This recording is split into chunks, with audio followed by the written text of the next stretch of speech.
was a shooting involving a law enforcement officer who died, and up in Cholo. But I was able to disassociate from the event and then walk through the event. And since I had that break, and it was all on my own, I wasn't in therapy at the time. Right. It just happened. Right. My brain said, you need to deal with this.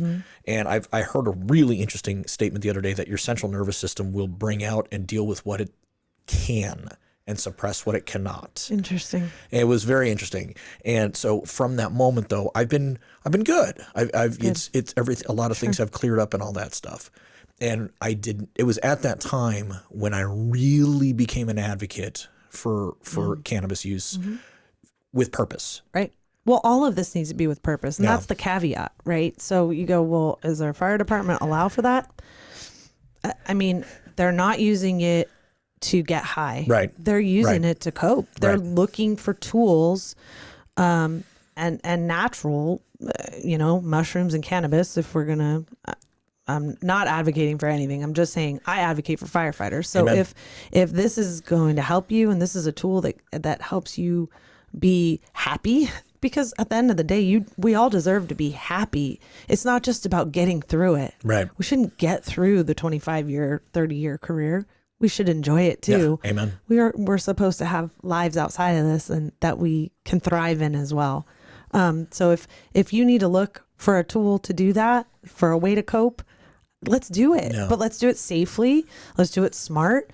Let's do research. Let's do it in a smart way so that everyone can now value what you're using and utilize that and come to a way that it helps everybody. I'm all for that. Right.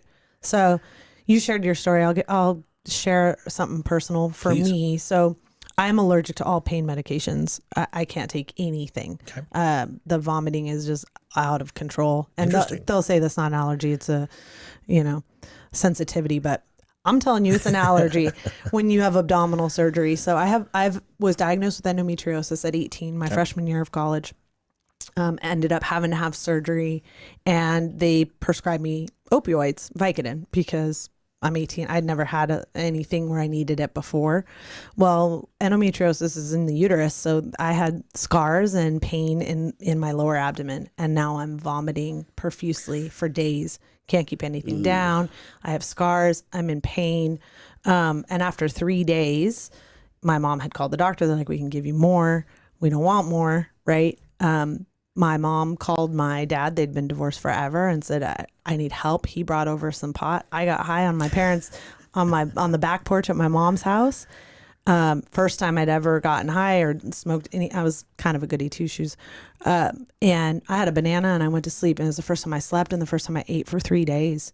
And I'll tell you, I was so grateful. And I never used again for that period of time. I wasn't using it recreationally. It was like, this is what I needed to get through it. It was the only way I was going to get through it. And I watched the evidence of it, right? Because I was just left to my own accord to vomit and not sleep for days. That's not a fun time. It's horrible. At 18, it's horrible. And I had been in excruciating pain for 8 months prior to that, every single day. So I almost looked forward to the surgery to feel better. And then 100%. that was, what happened. But it helped me. I know it was the only thing I was going to be able to use. And I've had 6 surgeries since then. And I used weed for 3 of the 6 because I was on the job for the other 3 and Awesome. couldn't do it. But it was the only thing that I was able to get through it with. So I know it works. That's amazing. Yeah. And I was prescribed opioids when my back exploded back in late 2017. They were like, "We'll give you whatever you need until you have surgery." And it was not recreationally legal. I was out of law enforcement. I was in so much pain I didn't care. Yeah. And so that was what led me down it, because it was like, hey, this actually worked. Right. And then when it was time to transition off of opioids, which I never became addicted to opioids, but I can tell you I almost did. Sure. Well, not being in pain is the goal. Yeah. So whatever gets you to not being in pain, sometimes you're going to do whatever it takes, not concerned with what that extraneous. They could have told me crack and heroin was what would get you out of pain, and I would have done it because I was in that much pain. I hear you. The thing that has always amazed me, though, from the people I know still in law enforcement, they're allowed to have their opioid prescription and be working. I don't get that. And we were talking before we really went on air, and I know of someone who was having back surgery. I was told this anecdote. They were meeting with back surgeons, and the surgeon said, "Hey, we don't want to give you opioids. It's an opioid crisis. Let's go with cannabis." And he said, I got to talk to my department and see if I'm allowed to. And the chief was like, safety sensitive position. We can't allow it. It's policy.